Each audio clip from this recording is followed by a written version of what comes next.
বাংলাদেশের রাজনীতিতে আবারও নতুন এক নাটকীয় অস্থিরতা তৈরি হয়েছে জাতীয় পার্টিকে নিষিদ্ধ করবার দাবি নিয়ে। অনেকে প্রথমে ভেবেছিলেন এটি কেবল আওয়ামী লীগের দীর্ঘদিনের দোসর হিসেবে জাপাকে শাস্তি দেবার চেষ্টার অংশ, কিন্তু আসল বিষয়টি এত সরল নয়।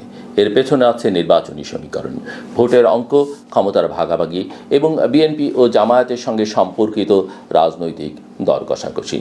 তাই এই দাবিকে নিছক প্রতিহিংসার ফল বলা যাবে না, বরং বলা চলে আসন্ন জাতীয় নির্বাচনের ভবিষ্যৎ নির্ধারণে এটি একটি বড় কৌশল।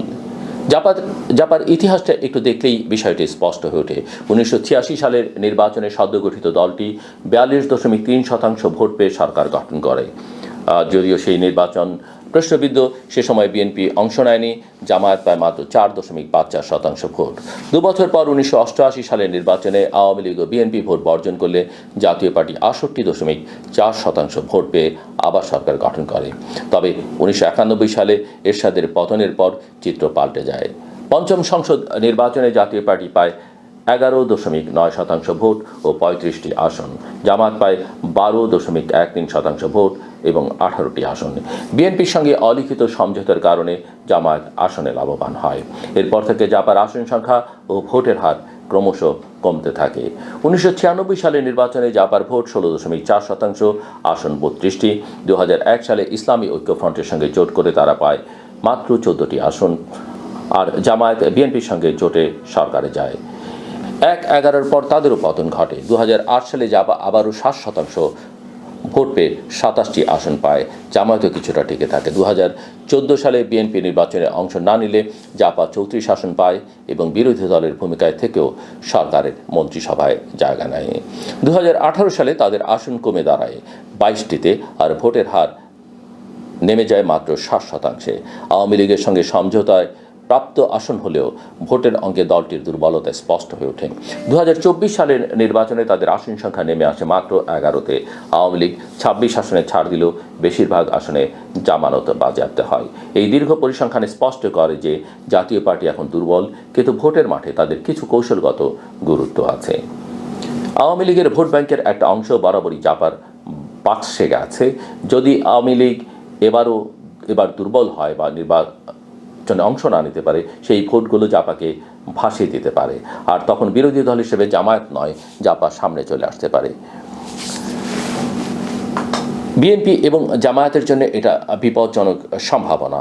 তারা চায় জাপাকে নির্বাচনের মাঠ থেকেই নিষিদ্ধ করতে। যদিও বিএনপি ততটা সরব বা প্রকাশ্য নয় এই বিষয়ে, কিন্তু এনসিপি জামাত তারা অনেক বেশি প্রকাশ্য। ফলে আওয়ামী লীগের ভোটের অংশ অন্য কারো কাছে না গিয়ে তাদের নিজেদের শিবিরে বা অন্তত নিরপেক্ষ অবস্থায় থাকুক। এই প্রেক্ষাপটে গণ অধিকার পরিষদের ভূমিকা বেশ তাৎপর্যপূর্ণ। সাম্প্রতিক সময়ে তারা ধারাবাহিকভাবে জাপা নিষিদ্ধের দাবি তুলছে। কেউ কেউ মনে করছেন এর পেছনে সরকারের গোয়েন্দা সংস্থাগুলো কাজ করছে। তাদের লক্ষ্য জাপাকে বিরোধী দল হিসেবে প্রতিষ্ঠিত করা। আবার অনেক বিশ্লেষক বলছেন গণ অধিকার পরিষদ বুঝে ফেলেছে যে জাপার উপর ভর করে আওয়ামী লীগ হয়তো নির্বাচনী মাঠে টিকে থাকতে চাইবে, তাই তারা আগে ভাগে এই দাবিকে সামনে এনে জাপাকে দুর্বল করছে। গত সপ্তাহে নুরুল হক নূরের উপর পুলিশের লাঠিপেটার ঘটনা এই অস্থিরতাকে আরও তীব্র করছে। গণ অধিকার পরিষদ ও জাপার মধ্যে সংঘর্ষ, জাপার কার্যালয়ে হামলা ও অগ্নিসংযোগ, এসব মিলে এক ধরনের গুমট পরিস্থিতি তৈরি হয়েছে। বিএনপি মহাসচিব মির্জা ফখরুল ইসলাম আলমগীর সরাসরি বলেছেন, পরিকল্পিতভাবে নির্বাচন ব্যাহত করবার জন্য রাজনৈতিক পরিস্থিতিকে অস্থির করা হচ্ছে। বিশ্লেষকরাও বলছেন যে নির্বাচন কমিশন যখন রোডম্যাপ ঘোষণা করেছে, ঠিক তখনই এসব সহিংস ঘটনা ঘটছে। এটি নিছক কাকতালীয় নয়। প্রশ্ন উঠছে, সরকার এই পরিস্থিতিতে কী ভূমিকা রাখছে? একজন দলের প্রধানকে প্রকাশ্যে লাঠিপেটা করা হয়, অথচ সরকারের ভেতর থেকে কেউ কেউ আবার নিন্দা জানায়, চিকিৎসার দায়িত্ব নয়। এতে সরকারের ভেতরে বিভক্তি ও দুর্বলতা স্পষ্ট হয়ে ওঠে। বিশ্লেষকরা বলছেন, সরকারের একক কোনো কমান্ড নেই, ভেতরেই দ্বিধা রয়েছে। সেনাপ্রধান যদিও আইন শৃঙ্খলা উন্নয়নে সহযোগিতার আশ্বাস দিয়েছেন, কিন্তু বাস্তবে পুলিশ ও সেনারা একযোগে উপস্থিত থেকেও একজন দলীয় নেতাকে মারধর করেছে। এর ফলে সরকারের নিরপেক্ষতা নিয়ে প্রশ্ন উঠেছে। এখন মূল প্রশ্ন হলো, কারা লাভবান হচ্ছে এই পরিস্থিতিতে? বিএনপি ও জামায়াতের জন্য এটা একটা কৌশলগত সুবিধা। জাপাকে দুর্বল করলে আওয়ামী লীগের সম্ভাব্য মিত্র হারিয়ে যায়। একই সঙ্গে বিরোধী শিবিরে জামায়াতের দর কষাকষির অবস্থান শক্ত হয়, যেটা আবার বিএনপির জন্য খুব সুবিধাজনক নয়। বিএনপির সঙ্গে জামায়াত নানা ইস্যুতে মতভিন্নতা তৈরি করছে, যেমন জুলাই সনদ বা পিআর ইস্যু। এগুলো আসলে রাজনৈতিক চাপ সৃষ্টির অংশ। আর নতুন অস্ত্র হিসেবে এসছে জাপানি নিষিদ্ধের দাবি। এতে আওয়ামী লীগ দুর্বল হয়, আবার বিরোধী শিবিরে জামাত শক্ত হয়। অধ্যাপক মোহাম্মদ ইউনূস বারবার বলেছেন, ফেব্রুয়ারির প্রথম ভাগে নির্বাচন হবে, অন্য কোনো বিকল্প জাতির জন্য ভয়াবহ হবে। কিন্তু দেশে যেভাবে সংঘাত বাড়ছে, নির্বাচনী পরিবেশ তৈরির পথ আরও কঠিন হচ্ছে। চট্টগ্রাম বিশ্ববিদ্যালয়ের শিক্ষার্থী এলাকাবাসীর সংঘাত, রাজশাহী বিশ্ববিদ্যালয় ও ময়মনসিংহ কৃষি বিশ্ববিদ্যালয়ে অস্থিরতা প্রমাণ করছে যে রাজনৈতিক সংকট শিক্ষাঙ্গনেও ছড়িয়ে পড়ছে। এতে জনমনে অনিশ্চয়তা বাড়ছে। নির্বাচন সঠিক সময় হবে কিনা তা নিয়ে প্রশ্ন জোরদার হচ্ছে। জনগণের দৃষ্টিতে জাপা নিষিদ্ধের দাবি হয়তো খুব গুরুত্বপূর্ণ নয়, কারণ তারা দলটিকে আওয়ামী লীগের দোসর হিসেবেই দেখে এসছে বা দেখতে অভ্যস্ত। কিন্তু রাজনৈতিক কৌশলে এটি বড় ভূমিকা রাখতে পারে, কারণ একটি দল নিষিদ্ধ হলে ভোটের অঙ্ক পাল্টে যায়। বিএনপি ও জামায়াত চায় আওয়ামী লীগের ভোট বিভক্ত না হয়ে তাদের দিকে আসুক, আর গণ অধিকার পরিষদ এই দাবিকে সামনে এনে রাজনীতিতে নিজেদের ওজন বাড়াচ্ছে। অবশ্য প্রশ্ন আছে, গোয়েন্দা সংস্থা চাইলে কি জাপাকে বিরোধী দল বানাতে পারবে?